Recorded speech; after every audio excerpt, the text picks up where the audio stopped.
Fait que t'amènes ta game à la game.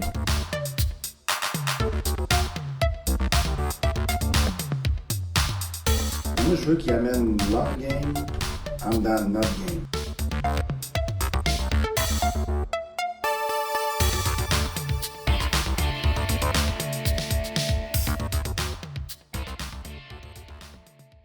Bienvenue à la Game et dans le Game. Premier épisode, je suis votre hôte, Jérémy. Donc, je vais présenter un petit peu la formule. Fait que la Game et dans le Game, c'est mon petit soupçon dans le monde très vaste du hockey. On va parler beaucoup d'actualité, actualité sportive, hockey, tout ce qui va tourner autour du hockey. Donc, on va parler un petit peu de la PWHL. Vous voyez mon chandail de Saraneuse juste en arrière, quand elle était encore avec les Scepters. Maintenant, elle est rendu avec Vancouver. Mais donc, c'est ça. Petit podcast qui va être fait souvent en 3 segments. Donc, un petit premier segment qui va être actualité. Deuxième, le sujet. Et le troisième, ça va souvent être le Canadien. Aujourd'hui, on va vous parler des Olympiques parce que c'était le moment de me partir un podcast. Ça aurait été bien de le faire en début de saison, mais je pouvais pas manquer les Olympiques. Fait que je décide de partir ça en plein milieu de la saison, plus qu'en plein milieu, juste avant les Olympiques. Mais on va être capable de couvrir les Olympiques, le trade deadline, le off-season. Fait que j'ai hâte de faire ça avec vous autres. Donc, première nouvelle qui a choqué le monde du hockey. Gavin McKenna qui a été accusé de voies de fait grave et simple de harcèlement et d'atteinte à l'ordre public après qu'un gars l'aurait harcelé, lui et sa mère, dans un bar. Le gars serait fait kick-out du bar et en sortant, McKenna serait fait re-harceler par lui et il lui aurait donné 2 coups de poing qui auraient brisé la mâchoire c'est ça, réparation, hôpital, tout ça. Donc, il y avait été au départ des accusations de voies de fait grave. Puis ça, c'est quand même super important parce que si tu deviens un félon aux États-Unis, c'est de la prison. Et pour un joueur de hockey qui est un félon, tu peux plus voyager aux États-Unis. Ça n'aurait pas été super beau pour notre très cher Gavin McKenna. Je vérifie quand même si tout fonctionne. Là. C'est mon premier épisode. Donnez-moi une chance. Mais donc, les voies de fait grave ont été abandonnées contre Gavin McKenna. Il y a eu beaucoup de commentaires par rapport à ça, puis je veux pas m'attarder parce que, sincèrement, c'est pas vraiment ça ce dont je veux parler. Mais c'était quand même un sujet fort que je pouvais pas passer à côté, puis il y a eu beaucoup de commentaires autour de ça. Et c'était beaucoup de gens qui étaient comme « Damn right, maintenant tu vas être c'est sûr que t'es le premier overall, fais-toi pas piler ses pieds. » Hey, la gang, il a 18 ans. Ça fait 1 mois qu'il a 18 ans. Il faut gérer là, dans les crises de colère quand même. Là, c'est... My God. Je comprends là, qu'il harcèle sa mère, puis je sais pas quel nom qu'il a dit, mais c'est pas vraiment très grave, là, mais... Chill, là. T'es peut-être le prochain first overall, là. Tu scrapes pas ta carrière de même. Puis je suis pas le plus grand fan de notre très cher Georges Larac, mais il l'a dit que lui-même, quand il était avec le Canadien, il se faisait harceler tout le temps dans les bars, puis qu'il respirait, puis il passait à autre chose, il walk away, parce que lui, s'il se fait pogner, c'est la une des journaux, c'est une tâche sur lui, sur l'équipe, sur tout le monde qui l'entoure, donc pensez à ça un petit peu, là, un jeune qui fait des voies de fait grave, accusations de voies de fait grave. Je comprends, là, mais qui voulait défendre sa mère, mais tu sais, take a chill. Prochaine nouvelle. Ilya Edjov, c'est maintenant le interim goalie coach avec le Rocket de Laval. Donc, suite au renvoi du coach du Canadien pour les gardiens, ils ont monté celui de la Ligue américaine et celui qui le remplace maintenant, c'est Ilya Edjov, qui est un goalie coach par intérim qui est russophone, francophone, anglophone. Donc, un gars qui s'y connaît, quoi. Ensuite de ça, 1300 points pour Andy Kopitar. Quelle carrière! Je pense que c'est la moindre des choses qu'on peut dire. Quelle carrière! Fait que Andy Kopitar est devenu le 8e joueur né hors d'Amérique du Nord à enregistrer 1300 points en carrière et le 3e patineur actif de ce groupe aux côtés d'Alex Ovechkin et d'Evgeny Malkin. Incroyable. Moi, je capote. Il est aussi 39e au classement des meilleurs pointeurs de l'histoire de la Ligue nationale. Il est également 2e au classement des meilleurs pointeurs de l'histoire des Kings, derrière Marcel Dionne, qui compte 1307 points. Fait que, entre vous et moi, d'ici la fin de sa dernière saison dans la Ligue nationale avec les Kings, Andy Kopitar va dépasser Marcel Dionne. Incroyable. Caleb Jones, défenseur, défenseur, est devenu le 8e joueur de l'histoire de la Ligue nationale, a été épinglé pour dopage. Il a reçu une suspension automatique de 20 matchs mercredi. Jones a commenté cette suspension. Il a dit qu'au moment du test, il recevait un traitement pour des exosomes d'un fournisseur externe pour une blessure connue. Je crois que il dit qu'il croit que son test positif, s'il y a une substance contaminée associée à ce traitement. Et il dit juste après que en tant que professionnel, il doit quand même être responsable de tout ce qui rentre et qui sort dans son corps. Fait que c'est un peu plate pour Jones, mais regarde, t'as pas le choix. Tu sais, quand tu sais, en tout cas, si t'es positif au dopage, tu vas être suspendu, puis c'est la vie, puis c'est vraiment pas pour Caleb Jones, des Penguins de Pittsburgh. Mais il a été suspendu 20 matchs, puis il comprend. Ensuite de ça, on parle un peu de PWHL et d'Olympique. Là, on n'est pas encore rendu dans le segment olympique, mais je veux vous attarder sur Leila Edwards. Événement historique, en fait, jeudi passé. Leila Edwards, originaire du nord-est de l'Ohio, est devenue la première femme noire à jouer pour l'équipe américaine lors d'un match de hockey sur glace féminin aux Jeux olympiques. Fait que, lâchez pas ça. Je vais en parler d'ailleurs plus tard, là, spécifiquement de la Ligue nationale, quel joueur qu'il faut regarder un petit peu au travers de ce tournoi-là. Mais Leila Edwards, elle n'a pas manqué. Elle a déjà entamé effectivement sa quête d'une médaille olympique en Italie ce jeudi. Jeudi dernier. On est quelle date? Le 5 février. Fait que c'est ça. Joueuse vedette des Badgers de Wisconsin a fait une entrée remarquée aux Jeux olympiques d'hiver. Elle apporte le numéro 10. Elle a inscrit son premier point olympique en étant à l'origine du but d'Alex Camperter en première période. J'ai massacré son nom. Edwards a passé 20 minutes 46 secondes sur la glace lors de cette victoire. Elle a 22 ans, elle évolue en défense à Milan. Et après avoir passé la majeure partie de sa carrière au poste d'attaquant, en ce moment, elle ne joue pas dans PWHL. Même si j'ai dit qu'on avait parlé de PWHL, on parlait de hockey féminin. Est en ce moment dans la NCAA. Elle joue pour l'Université de Wisconsin. Et elle a 36 points en 21 matchs joués, dont 8 buts et 28 passes. Manquez pas ça, Leila Edwards. Encore une chose que je ne pouvais pas passer à côté, l'échange et l'extension de Artemi Panarin. Donc, il y a Artemi Panarin qui a été échangé aux Kings de Los Angeles. Les Rangers ont retenu 50% de son salaire pour Liam Greentree, un choix de 3 et un choix de 4. Il y a des conditions sur le choix de 3 et le choix de 4. S'ils gagnent la première ronde, ils vont avoir un choix de 2. J'ai pas pris le temps de vous parler vraiment des conditions associées à ça parce que le gros piece à la fin de la journée, c'est Liam Greentree. Puis on a tous eu le même feeling en voyant ce trade-là. On a tous fait hein? Les Kings? Liam Greentree? Jeune prospect de 20 ans. On va revenir à Liam Greentree, mais on va finir avec Artemi Panarin. Les Kings l'ont signé 2 ans, un contrat de 22 millions, un capite de 11 millions par année.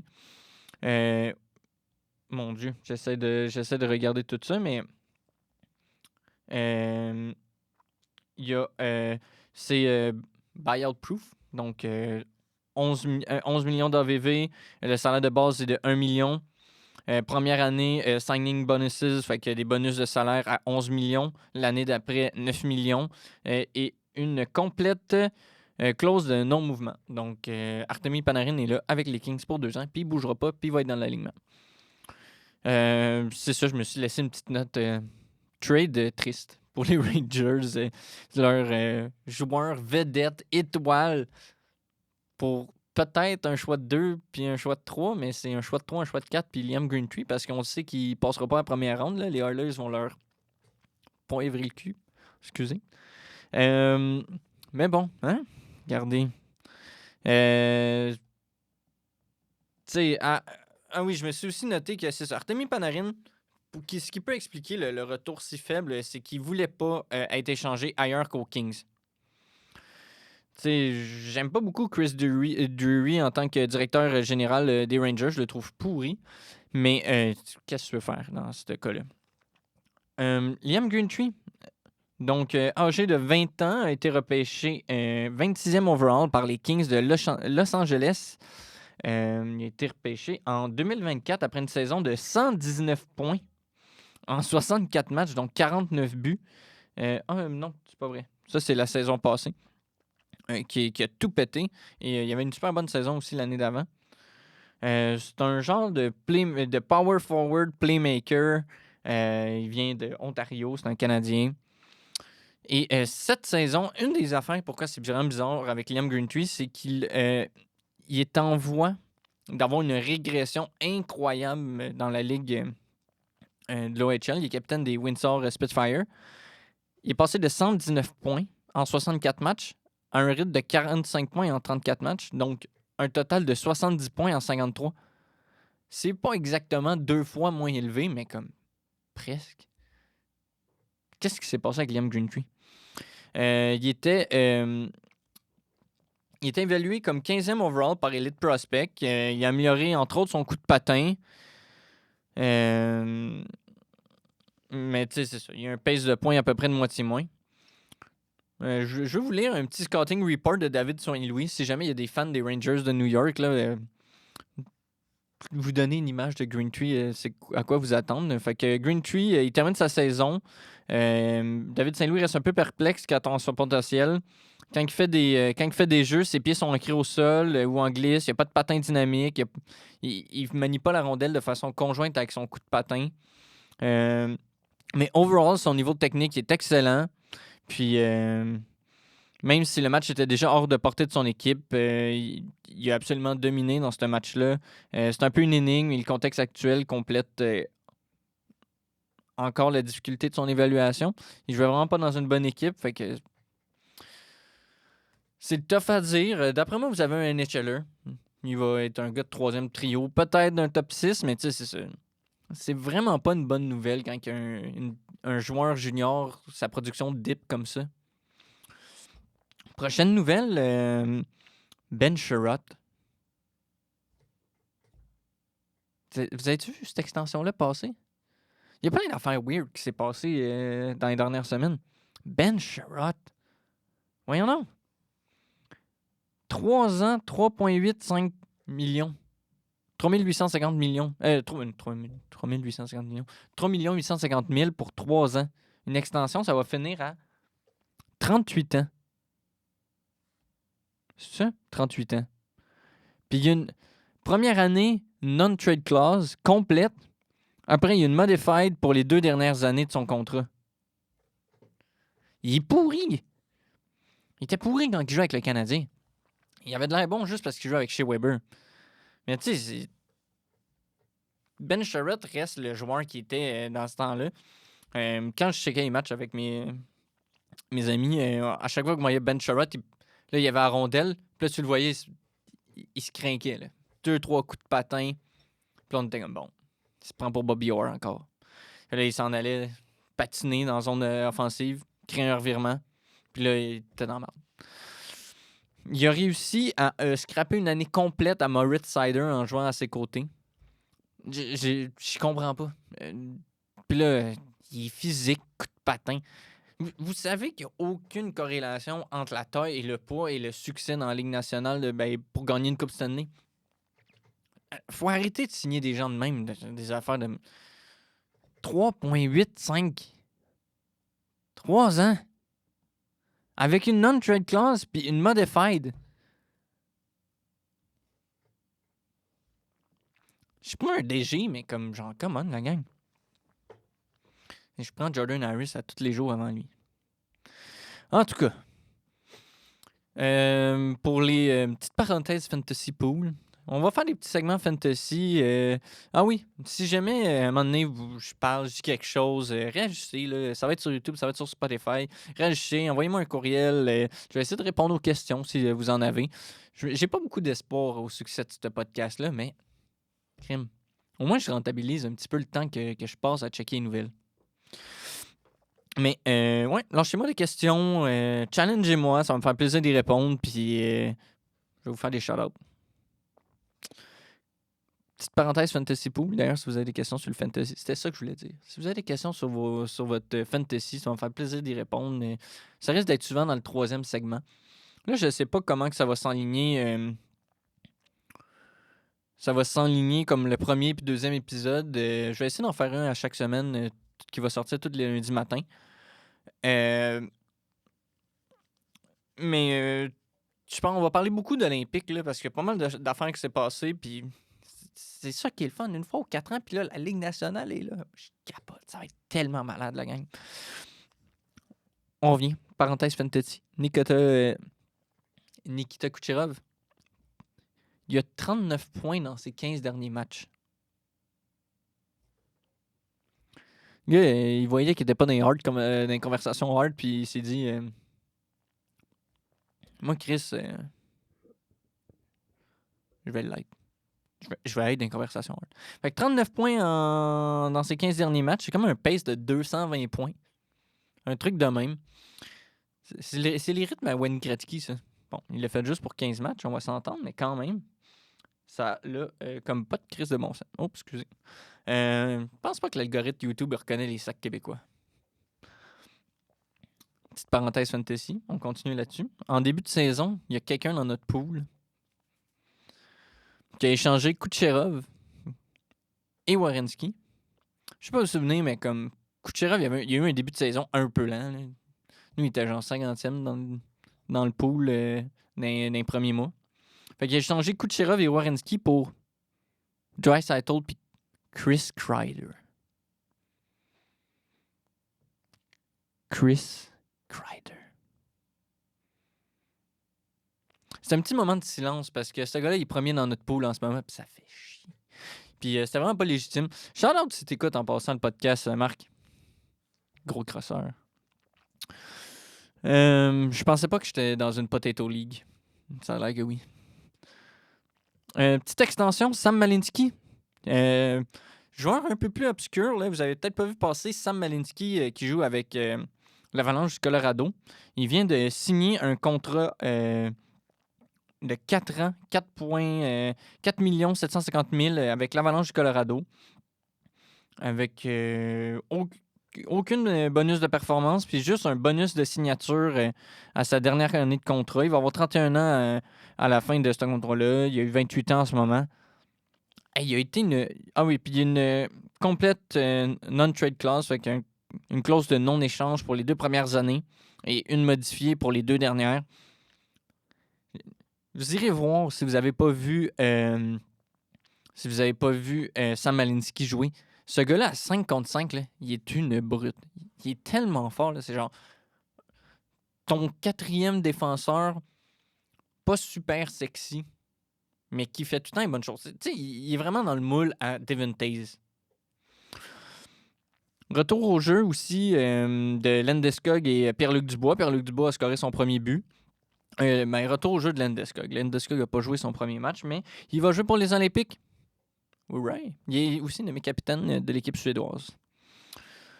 Avant de passer au sujet des Olympiques, je vais parler un petit peu. J'aime beaucoup les stats avancées en passant parce que je reste comme un étudiant à la fin de la journée. J'ai un travail. Je suis à l'école à temps plein. J'ai pas le temps de checker tous les matchs de toutes les équipes de la Ligue nationale.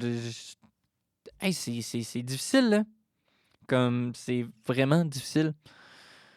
Fait que je lis beaucoup et je check les stats avancées pour me donner vraiment un indice de... Le peu de matchs que j'ai checké, ah ouais, ok, ça a bien de l'allure. Tu sais, mettons, je vois que Sam Malinski, il a des bons graphes, mais après, je vais aller voir, je vais checker un match, je le check jouer, puis je suis comme, mon Dieu, c'est vrai.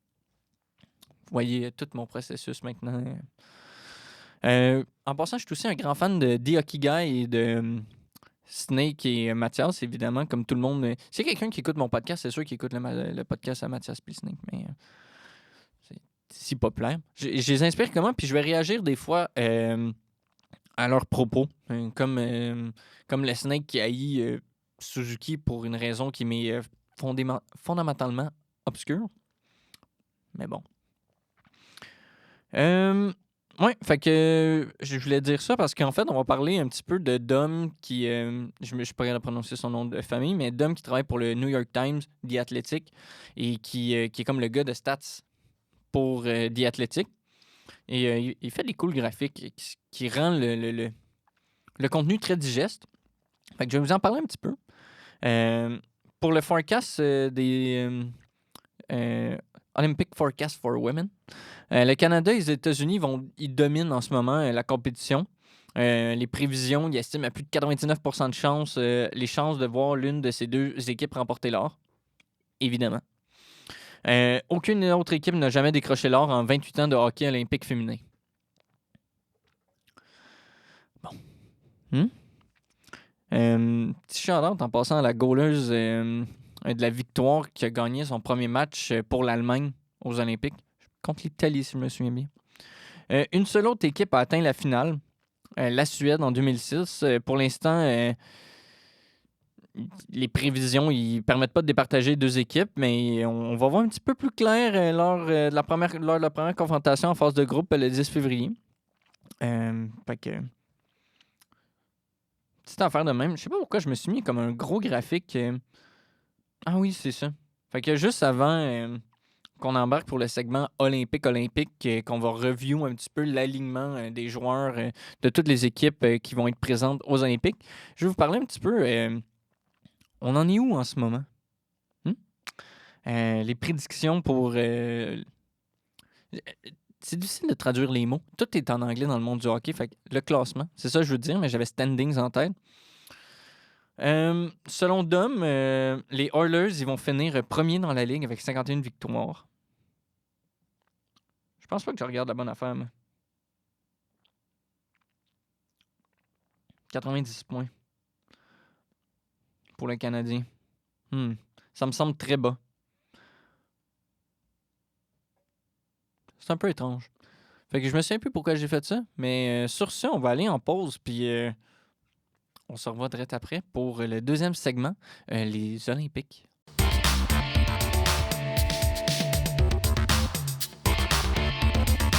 Welcome back, la gang. On est de retour pour le deuxième sujet, les Olympiques, mais plus précisément les alignements. Quelque chose que je veux vous parler un petit peu qui est très important selon moi, c'est parler un petit peu des blessures des joueurs qui étaient supposés être là. Le premier, Ukko-Pekka Luukkonen. Ukko-Pekka Luukkonen? Des Sabres de Buffalo. Ukko-Pekka Luukkonen va se remplacer par Korpisalo. Jonas Korpisalo. Pas le même goaler, hein? On dit ça de même, là, mais Jonas Korpisalo, je vais aller rechercher ses stats. Il joue en ce moment avec les Bruins de Boston, si je me souviens bien. Et pendant... je ne sais pas écrire Korpisalo. Ukko-Pekka Luukkonen, il se fait remplacer... Il est blessé en ce moment, évidemment. Il se fait remplacer par Alex Lyon. Alex Lyon, welcome back. Mon Dieu. Ouais, fait que 22 matchs joués. Pour Jonas Korpisalo, il laisse passer 3,15 buts en moyenne. Ben, son goals against average. Il est à 10 victoires, 8 défaites, 2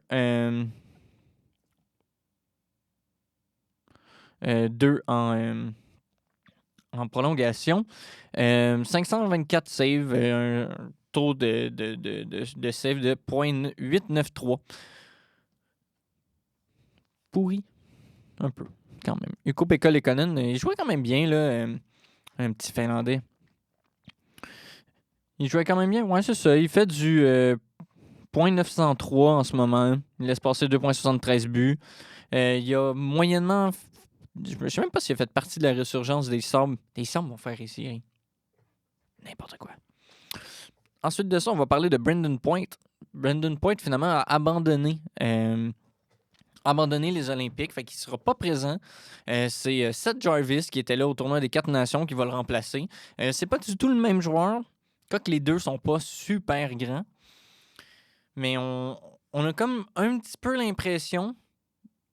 Mes excuses. On a un petit peu l'impression que Point s'est blessé et que c'est un peu Suzuki peut-être qui va remplacer son rôle sur le powerplay, entre autres, et que Seth Jarvis va prendre comme la responsabilité défensive de Nick Suzuki.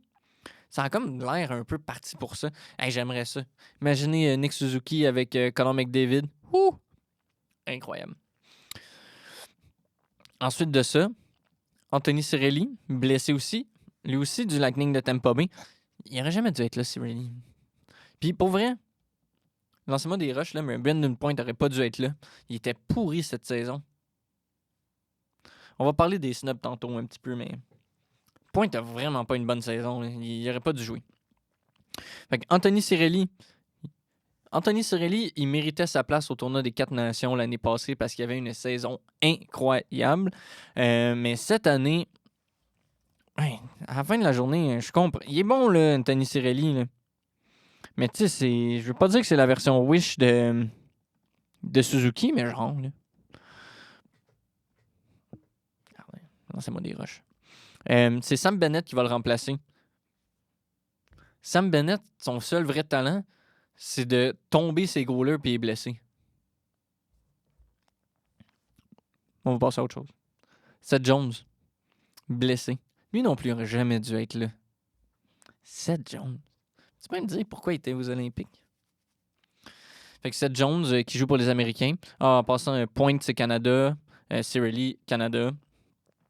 Et ouais, c'est ça. Fait que Seth Jones, américain, qui est remplacé par Jackson Lacombe. On va parler tantôt là, de les Neptunes. Mais Jackson Lacombe, ça fait pas mal moins mal à l'homme que Jackson Lacombe soit aux Olympiques que Seth Jones. Leo Carlson, blessé. Finalement, il n'a même pas été nominé parce que ça fait trop longtemps qu'il est blessé. Lian Bichel, qui joue en ce moment avec les Stars de Dallas, lui aussi était blessé. Il n'a pas été invité. Il aurait été invité.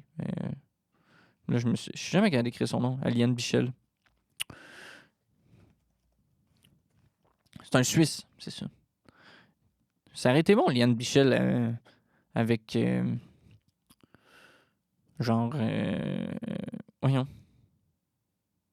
Roman Yossi. Fait que Lian Bichel, le gros défenseur de 6 pieds 7, 237 livres. Choix de premier tour des Stars en 2022. Ça aurait été cool. Barkov, évidemment. Notre beau Finlandais. Andrei Barkov. Barkov, il est blessé, mais c'est peut-être pour ça que Suzuki va peut-être gagner un Selkie.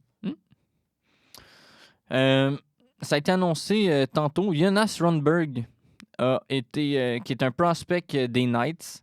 Il a été remplacé par Malte Setkov. Donc, Jonas Rundberg, qui joue dans la Ligue nationale, 27... Non, qui n'a pas 27 ans, mais qui est un Danois, qui n'a pas fait grand-chose, sincèrement, mais qui a été remplacé par Malte Setkov, qui a été repêché en 2017, choix de 4e ronde, 100e overall par les Red Wings. C'est un monstre, Malte Setkov. 6 pieds 8, 223 livres. Tire de la gauche. 27 ans. Et voilà.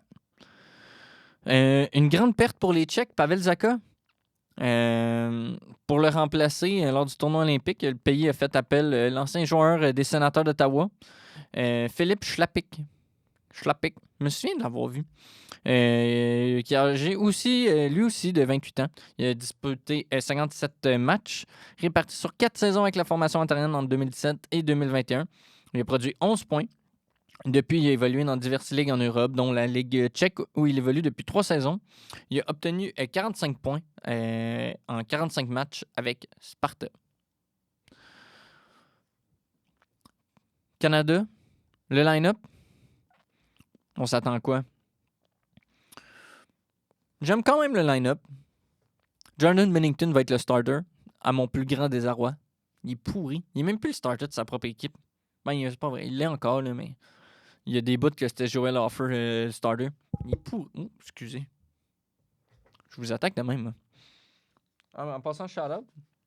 Je voulais que ça soit comme le thumbnail, mais on le voit pas beaucoup. J'espère qu'on peut le zoomer. Fait qu'en gros, c'est quelqu'un a donné un échange de cadeaux il y a quelques années qui m'a acheté une carte de hockey de Martin Saint-Louis. 94 points en 2003-2004. Pensant à la game dans game, c'est Martin Saint-Louis lors d'une conférence de presse qui dit faut qu'ils amènent leur game dans la game. Fait que c'est un peu ça le concept du podcast. J'amène ma game dans la game. Tellement original. C'est fou. Je pensais pas être un artiste, mais ça a l'air que je le suis. Moi, j'ai pas assez de fesses pour être assis longtemps sur des affaires. Vous l'aurez su ici. Jordan Binnington, pourri. Je veux même pas en parler. Je l'ai. Darcy Kemper, 35 ans. Il a une bonne saison avec les Kings. Il y a eu une bonne saison l'année passée avec les Kings. Mais c'est parce que les Kings, là, c'est tellement une équipe défensive triste à regarder jouer que même Binnington serait bon avec les Kings. Binnington, c'est le pire gardien de la Ligue. Là, on va en reparler ça tantôt. En fait, ça va dépendre. Là, ça va dépendre du temps parce que je veux vraiment parler des Olympiques. J'ai un segment canadien un peu. Puis on va parler des échanges. Tout ça. Je vous tease. Logan Thompson, c'est lui qui devrait vraiment être le starter. Ça fait 2 ans qu'il est incroyable. Logan Thompson, gardien des Capitals de Washington, 28 ans. Canadien, évidemment. Rapide comme ça, j'haïs pas notre défense. Drew Doughty.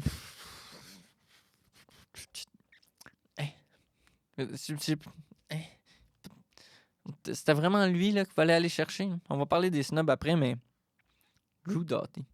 Thomas Harley, il a été incroyable au tournoi des 4 nations. Cette année, il était blessé en début de saison. Fait que, il n'a pas eu un bon début de saison. On devrait vraiment comme inviter les gens qui ont des saisons incroyables. Ça mérite vraiment ça d'être imbriqué dans les traditions olympiques. Là. Amène le gars qui a la meilleure saison de sa vie. Là. Il ne fera jamais, tu sais, comme sinon, il y a des gens qui feraient jamais les Olympiques. Là. Tu sais, ça aurait été drôle là, de voir Morgan Geekie aux Olympiques. Là. Ça aurait été... Ensuite de ça, Makar, Morrissey méritent tout d'être là. On a Parayko. Parayko, drôle de bonhomme. La raison pourquoi il est là, c'est parce que c'est un géant, 6 pieds 6, 230 livres. Un droitier. Et c'est le seul comme droitier exclusivement défensif. Patine comme le vent. Travis Sanheim. Invitez Matthew Schaefer, là. Veux-tu bien me dire ce que Travis Sanheim apporte? T'sais, je comprends que Parayko et Sanheim, c'est comme des défenseurs les plus mobiles de la Ligue nationale. Il est correct, là, Travis Sanheim. C'est-tu un Olympien? Wow. Chez Theodore, mérite d'être là. Un défenseur offensif incroyable, un des meilleurs de la Ligue. Devin Taze, il joue avec Makar. C'est pas mal tout ça. Hey, je peux-tu vous dire que je suis content en tabarnak que McLean Celebrini soit là? Centre, left wing, 6 pieds, 190 livres, sur un rythme de 115 points dans la Ligue nationale à sa 2e saison. C'est complètement débile, ça. Ça n'a aucun sens. Je sais pas d'où c'est qui sort cette magie interne incroyable. Mais bon. McLean Celebrini. Crosby, Hagel, Boervat. J'aime pas Boervat. Ça va. Seth Jarvis, je l'adore. Probablement un des meilleurs de son draft. Là. C'est le draft à la fille puis à Stutzley. Attends une minute, j'ai-tu n'importe quoi, moi? C'est le draft à Quinton Byfield, Stutzley. Ouais, c'est ça. Fait que c'est le draft à la fille. Et Stutzley, Lucas Raymond, Jake Sanderson. Tout un draft, ça. Mais tout ça pour dire que Seth Jarvis, là, il est peut-être, pas probablement, Il est dans la discussion pour être le meilleur de son draft.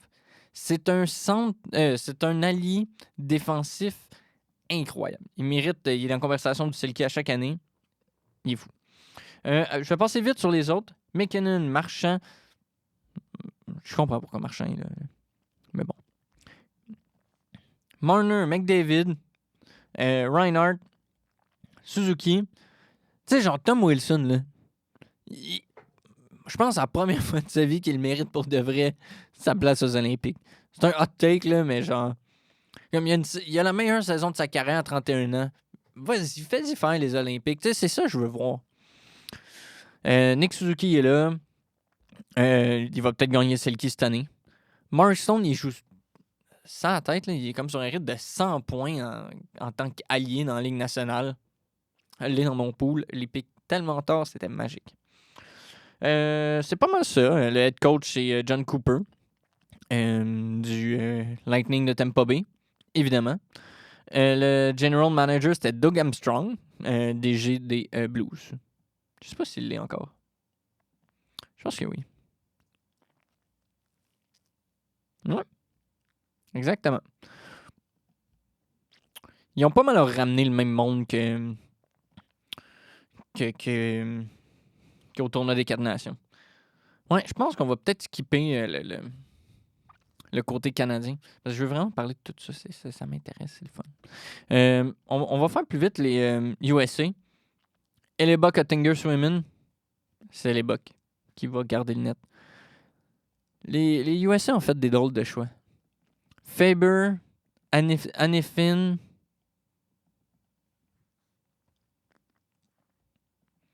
Même McAvoy, là, il s'est tellement tapé de blessure qu'il n'est plus le défenseur qu'on pensait qu'il allait devenir. Mais c'est surtout à l'attaque que ça a comme pas d'allure. Vincent Trocheck. Brock Nelson. Tu sais, un des derniers admis, ça a été Tage Thompson. Je n'aurais pas pris Tage, mais... C'est correct, là, Tage Thompson, là, mais... Brock Nelson, Vincent Trocheck. What? Qu'est-ce qui se passe, la gang? Head coach, Mike Sullivan, le head coach des Rangers. Bien qu'il on va parler d'Adam Fox. C'est genre... Hanifin à la place de genre Adam Fox. Vous êtes fou, braque. Le DG, c'est Bill Guérin du Wild. On va parler à la Finlande. On va parler de la Finlande.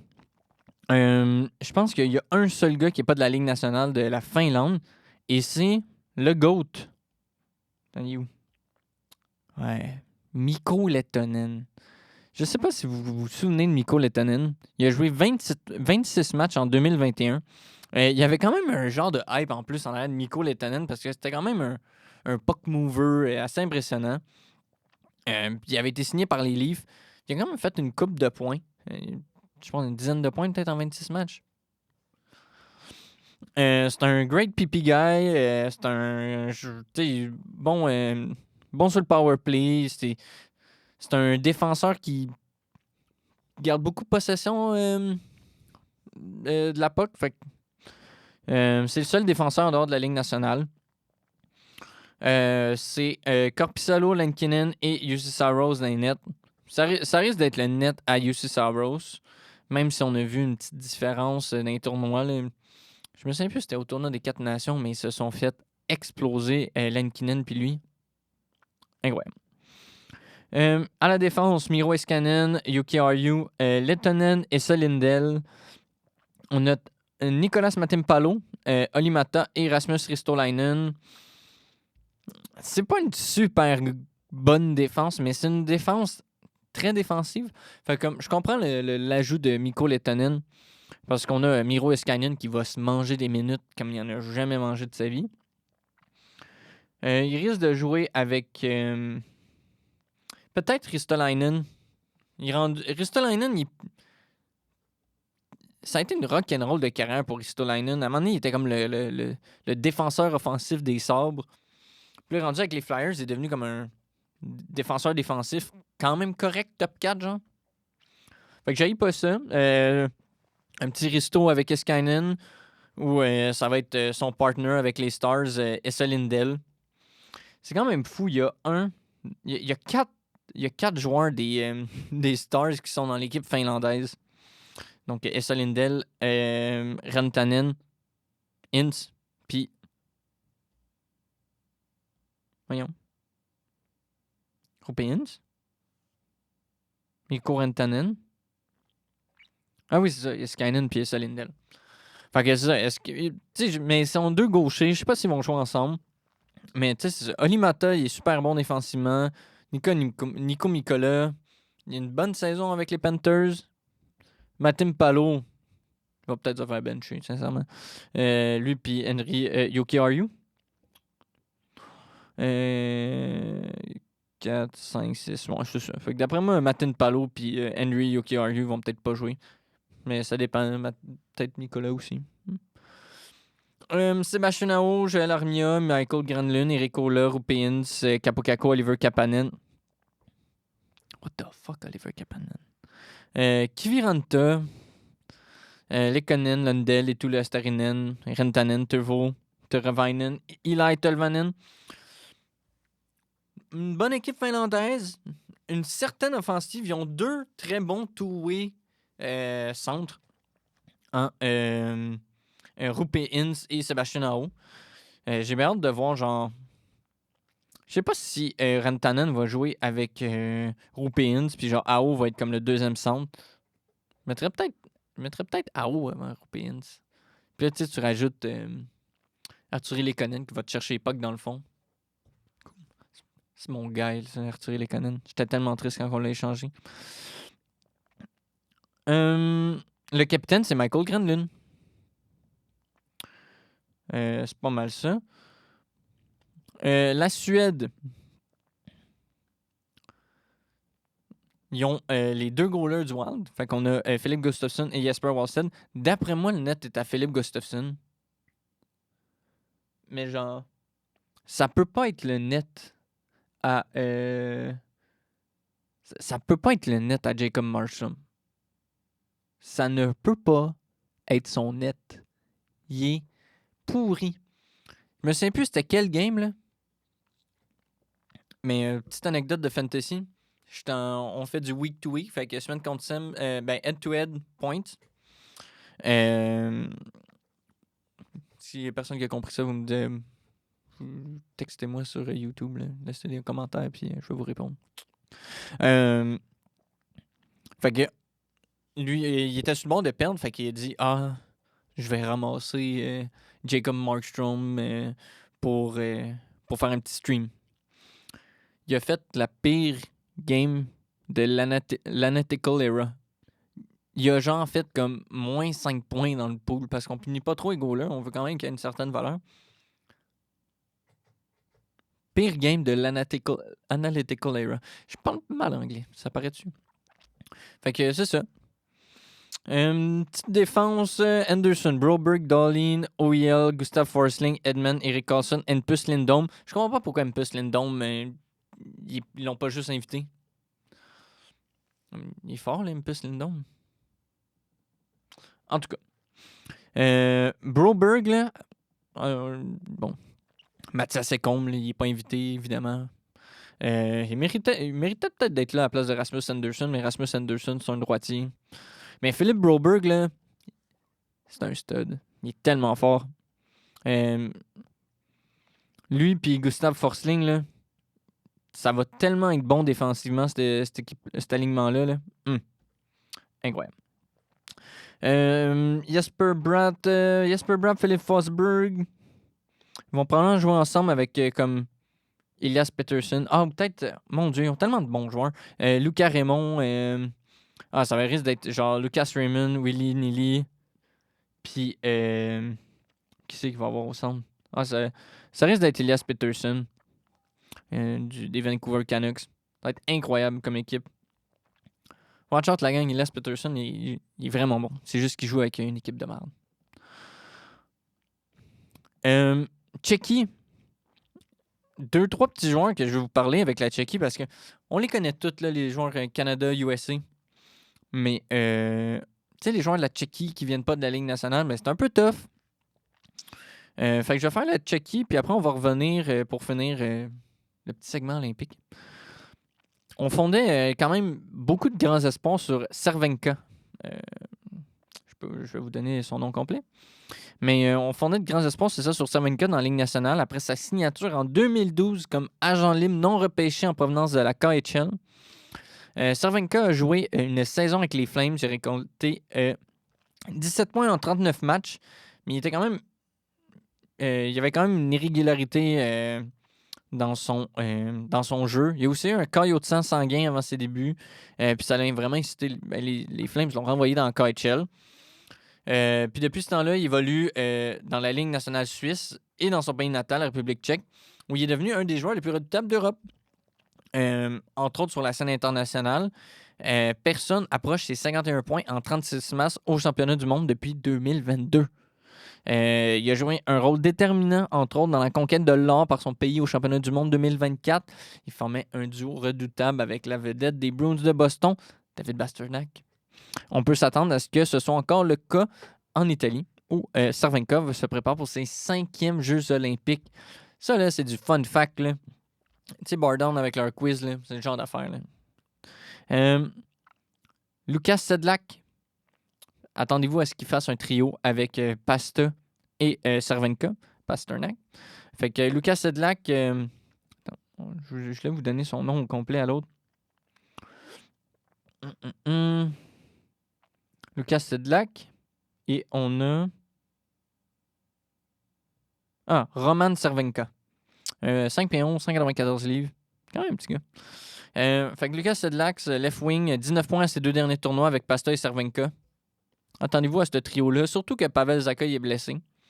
Fait que ça va ressembler à ça. Lukas Dostal, Karel Velmeka, Dan Vladar, Jacob Dobeš n'a pas été invité.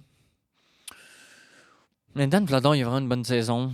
Dostal aussi. Mais ça risque d'être Vejmelka dans les nets qui joue avec le Mammoth. Shout-out à Michael Kepney, 35 ans, qui jouait entre autres avec Washington. Si je me souviens bien. Mon Dieu, ça fait longtemps. Ouais, exactement. Mon Dieu. En 2021-2022, il a fait 2 points en 15 matchs. Il a joué une couple de saison avec les Caps. Il a jamais été repêché. Eh bien. Avec Michael Kempney. 35 ans. Il y a Ryan Ruta qui a quitté la Ligue nationale il n'y a pas si longtemps que ça. Il a gagné ses coupes avec le Lightning. Dans les joueurs repêchés, dans les joueurs de la Ligue nationale, on a Goudas, Philippe Ronek, qui joue sa tête depuis que Quinn Hughes est plus avec les Canucks. David Spacek. Dans la ligne nationale, les attaquants, Radek Faksa, Hurtle, Kempf, Nechas, Palat, Pasta. Je sais pas si... mais ils vont peut-être... Je sais pas si Nechas va jouer avec... Non, Nechas va jouer avec Thomas Hurtle. Ils vont bien se complémenter avec genre André Palat. Aussi, regardez André Kasha. André Kasha qui a jamais été capable de s'installer comme vraiment dans la Ligue nationale, mais il était tellement bon, ce gars-là. Il s'est juste tapé comme toutes les commotions cérébrales que c'était possible. Dernier petit shout-out à David Tomasek qui a passé le début de la saison avec les Oilers d'Edmonton. Je sais pas si vous aussi vous êtes fait avoir dans votre pool, puis on était comme « Oh shit, il est sur le premier powerplay avec McDavid. » Finalement, il jouait pas. Puis il est retourné en Europe. Ils ont aboli son contrat. Fait que David Tomasek. Excusez-moi. Sur ce, deuxième intermission. On se revoit directement après pour continuer avec les derniers petits line-up, les derniers petits joueurs à regarder. Puis on se revoit après la pause.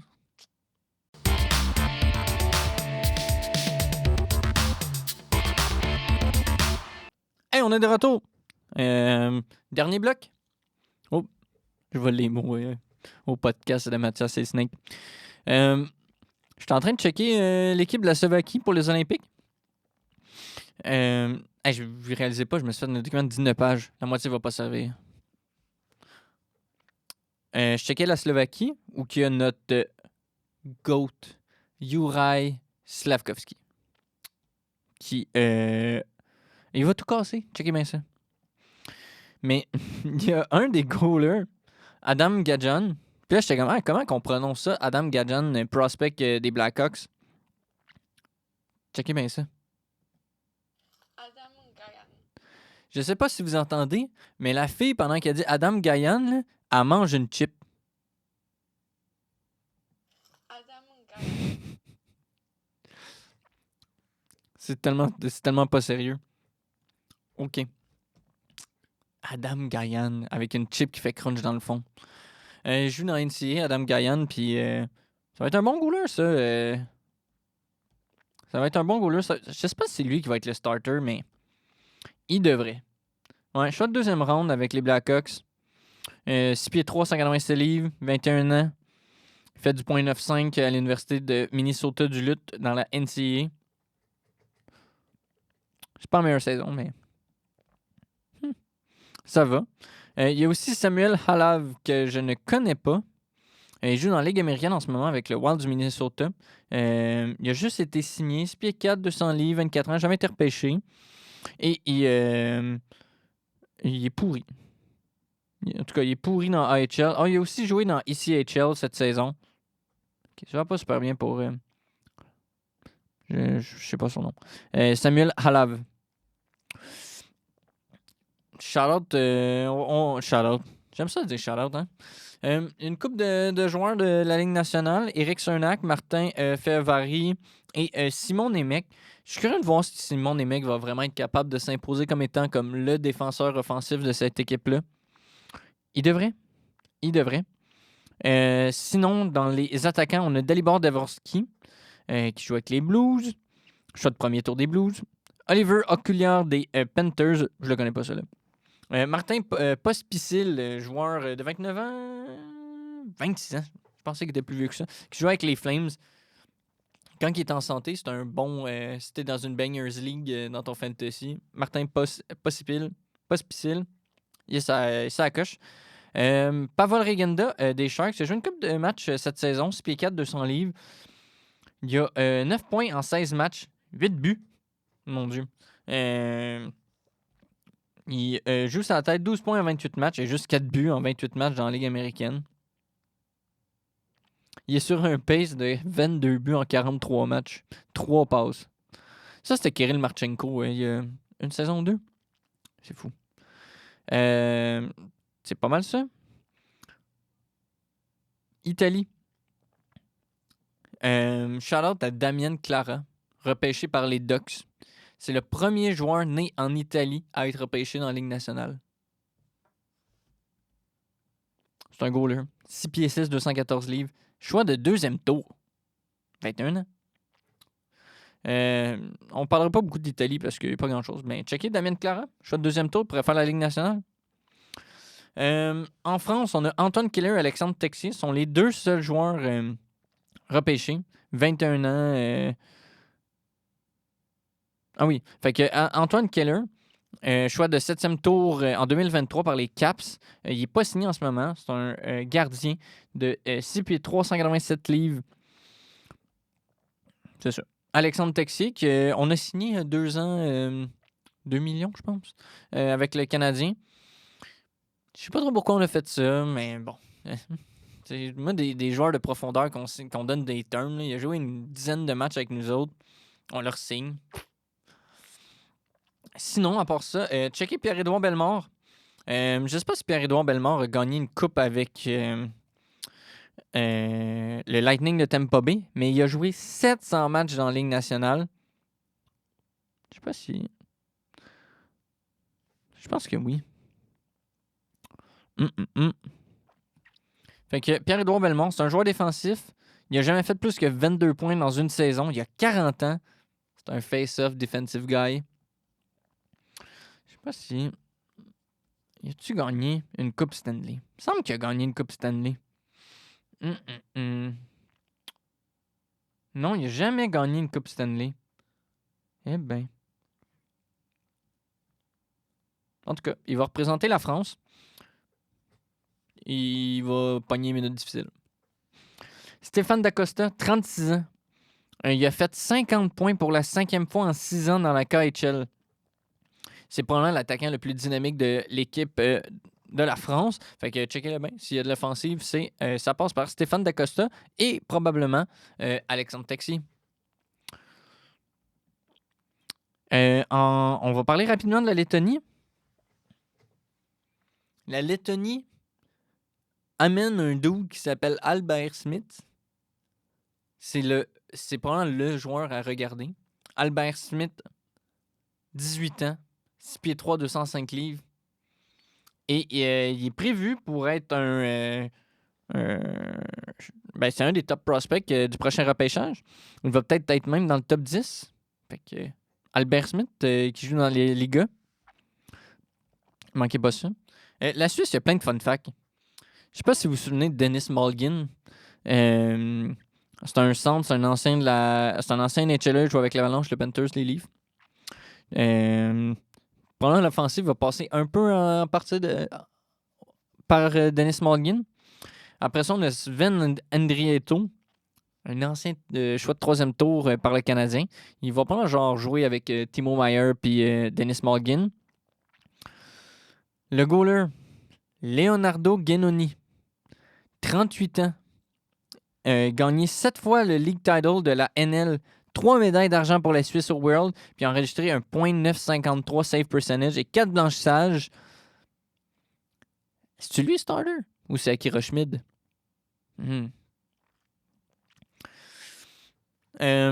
Beaucoup disent que Leonardo Guenoni aurait pu avoir probablement une carrière dans la Ligue nationale, mais des affaires qui sont arrivées, puis il n'a pas été. Il n'a jamais joué dans la Ligue nationale, finalement. Danemark, joueur à regarder, Joachim Blichfield, ancien des Sharks. Il n'a jamais eu vraiment de carrière, Joachim Blichfield. Je pense que c'est un ancien des Sharks. En Finlande, par contre, il casse tout. Il est en voie d'atteindre près de 80 points et figure parmi les meilleurs joueurs du championnat finlandais. Blichfield a joué un rôle déterminant dans les succès internationaux du Danemark ces dernières années. Il se révèle être l'un des atouts offensifs les plus redoutables de l'équipe. Il va jouer dans le top 6. Fait que si vous vous demandez c'est qui Joachim Blichfield, un ancien de la Ligue nationale. Nicoletsen, qui réalise sa meilleure saison professionnelle à ce jour. Je parle du Danemark, je ne sais pas si je l'avais dit. Ce qui n'est pas surprenant compte tenu de ses performances exceptionnelles du printemps dernier. Olesen a été un héros national dans les moments cruciaux, marquant contre le Canada et récoltant au moins 1 point dans 8 de ses 10 matchs. Il n'a été blanchi que lors de la défaite du Danemark. Il est le seul attaquant de cette liste à ne pas avoir d'expérience en Ligue nationale. Mais c'est ça. Il va probablement jouer avec Nikolai Ehlers. C'est peut-être la meilleure équipe danoise à avoir jamais joué aux internationaux. T'sais, ils ont gagné le World contre le Canada en 2025 contre Crosby et Macklin.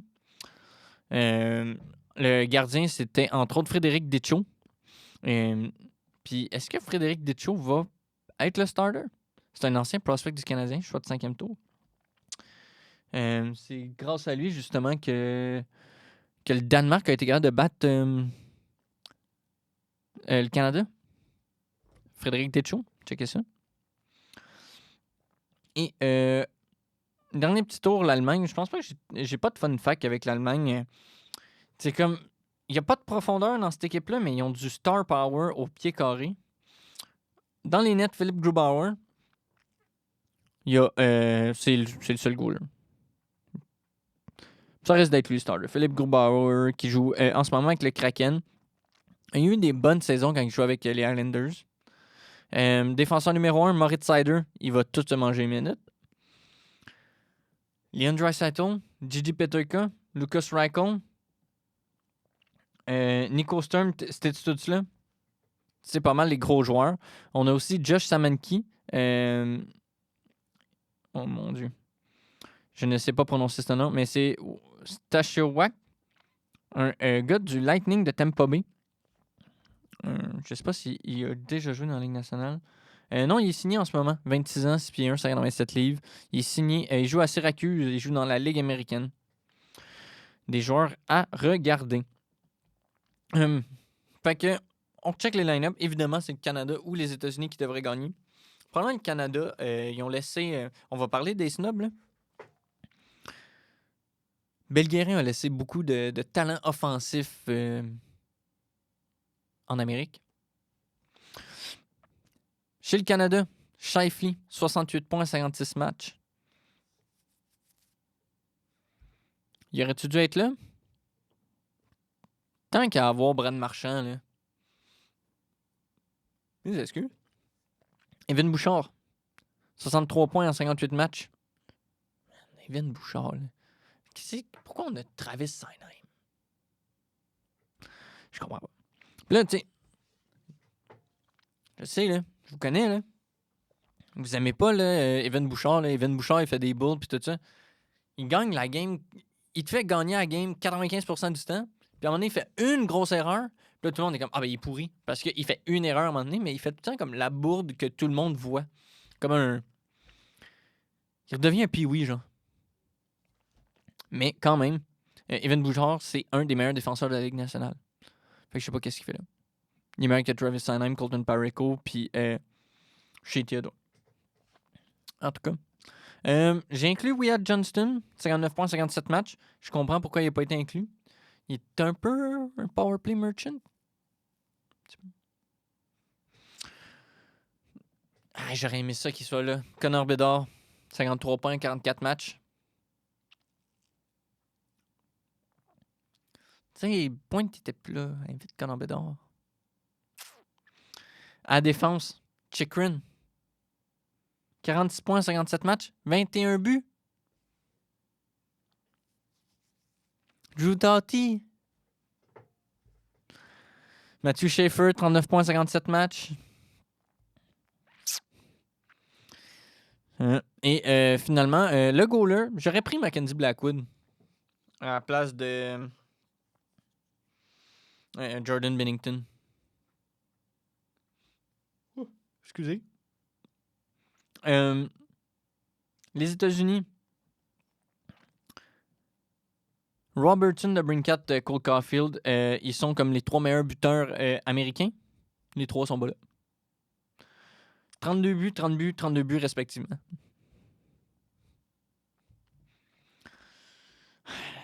J'aimerais ça avoir des arguments là, pour vous donner, mais comme Bill Guérin s'est mis dans toute une situation pour se faire ramasser s'il gagne pas l'or. Là. S'il gagne pas l'or, c'est une déception. Hein. Lane Hudson, 58 points, 57 matchs. On est en train de voir la naissance d'une superstar. Adam Fox. T'as probablement Makar, Quinn Hughes, puis Adam Fox. Des meilleurs défenseurs de la ligue. Fait que je sais pas pourquoi il est pas là. Puis il y avait un argument pour John Carlson. 46 points en 55 matchs. En ce qui concerne la Tchéquie, il y a Dobesh. Dobesh aurait pu faire... Mais tu sais, c'est ça. C'est pas lui qui va... Même s'il avait été là, il n'aurait pas starté. Il y a Philippe Schedel puis Jiri Kulich qui n'ont pas été invités parce que les deux sont blessés. Bon. Finlande, Urho Vekanainen. Je l'ai mis, là, mais c'est-tu vraiment un snob? Il joue avec les Rangers. Il est pourri. Mathias Masselli. Quand même. Ah, mais excuse la gang. C'est pas poli. Mathias Masselli. 24 points, 46 matchs. Il aurait pu être là. Il y a notre boy. Kéké. Petite prière pour Kéké. Kéké qui n'a pas été invité. Petit moment de silence, s'il vous plaît. Je suis pas assez bon au montage pour vous mettre genre la petite musique, là. Mais. Moi, j'aurais aimé personnellement voir Consta Elenius. Choix de premier tour des Sabres de Buffalo. Qui brûlait la Ligue américaine. Qui joue bien dans la Ligue nationale. Consta Elenius. Peut-être aux prochaines. Il va pas devenir un des centres les plus dynamiques finlandais dans les prochaines années. Checkez ça. Laine. Je suis même pas sûr qu'il pouvait jouer. Je l'ai mis. Écoute, pourquoi pas, hein? La Suède, mais ça, je me suis laissé à note. Finalement, Mpus Lindholm m'a fait le line-up. Il aurait tout le temps dû le faire. Mathias Ekholm, Jonas Brodin, Simon Edvidson. Ça aurait été 3 très bons choix. Mais tu sais, c'est ça. Je parlais tantôt qu'il faut prendre les joueurs qui ont toute une saison. C'est vrai qu'Oliver Ekman-Larsson, il a vraiment une bonne saison. Mais tu sais, je suis pas convaincu. Je me suis noté Leo Carlson. Leo Carlson qui est blessé. Fait qu'il pouvait pas faire le line-up. Et une de mes plus grosses surprises, je pense, tout confondu, c'est William Eklund avec la Suède. 35 points en 51 matchs. Qui joue avec les Sharks. C'est tout un joueur. Là. Je pense qu'il fait peut-être pas bien avec les Sharks, mais genre, moi, je pense qu'il est meilleur que qu'est-ce qu'il... Il est mieux que 35 points en 51 matchs. J'aurais aimé le voir avec la Suède. Ça l'aurait peut-être requinqué un peu. Ensuite de ça, c'est difficile la vie. Jacob Markstrom, c'est ça. J'aurais pris... Je comprends que Linus Ullmark, ça va pas super bien sa vie.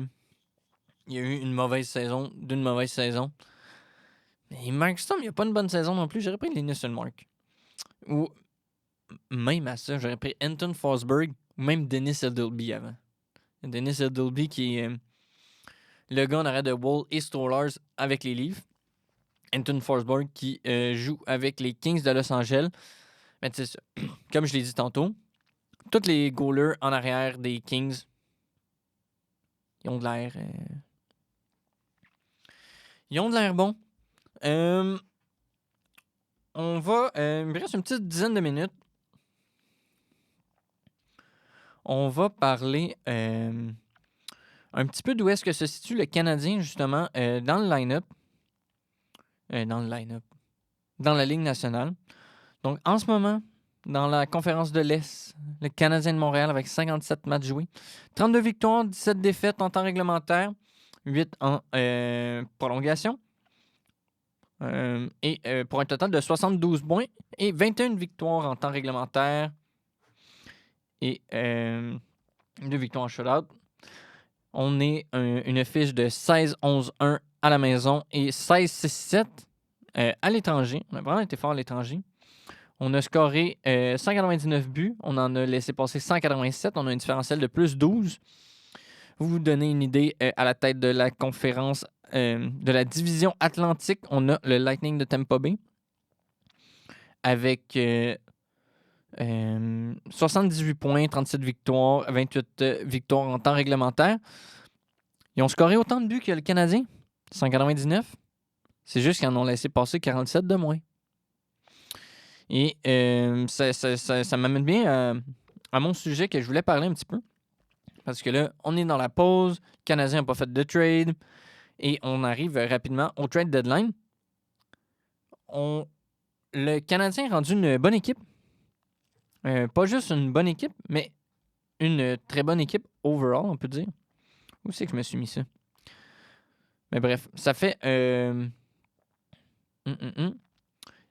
Ça faisait très longtemps que le Canadien n'avait pas une capacité...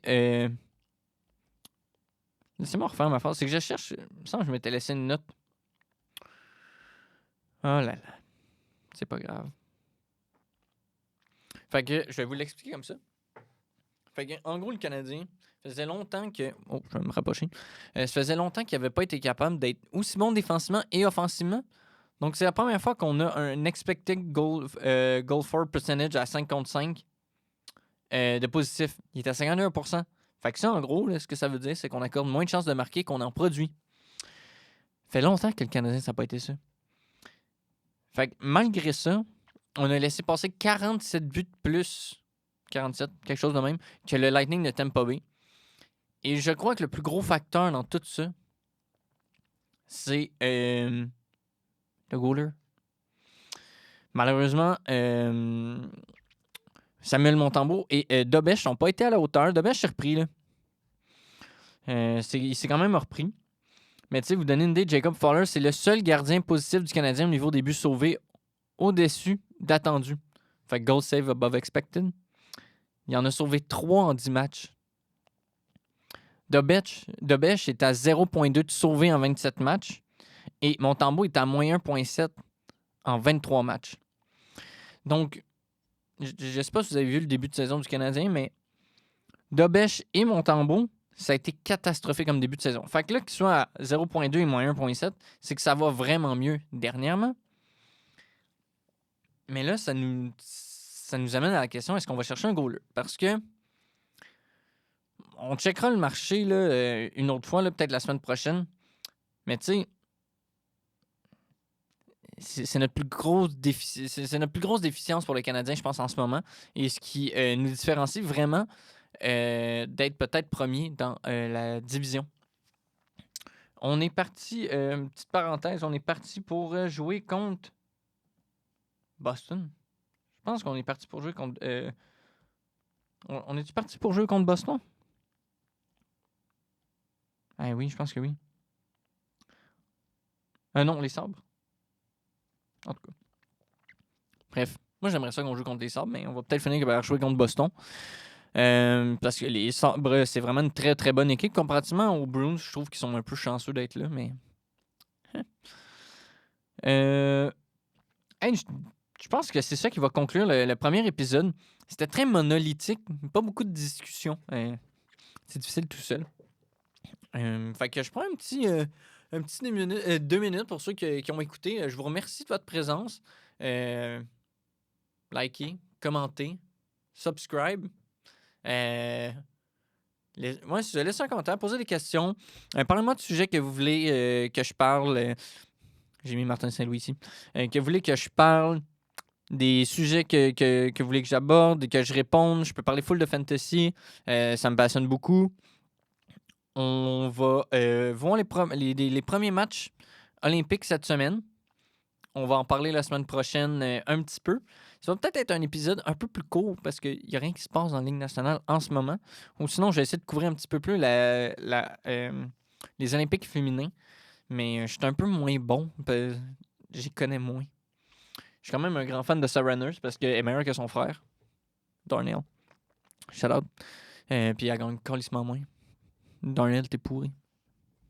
Je te watch. T'es pas pourri, c'est pas vrai. T'es juste payé très cher. Fait que c'est ça. Je vous remercie. Likez, subscribez, commentez. Puis on se revoit pour la semaine prochaine. Puis merci d'avoir écouté jusqu'à la fin. Ciao. Fait que t'amènes ta game à la game.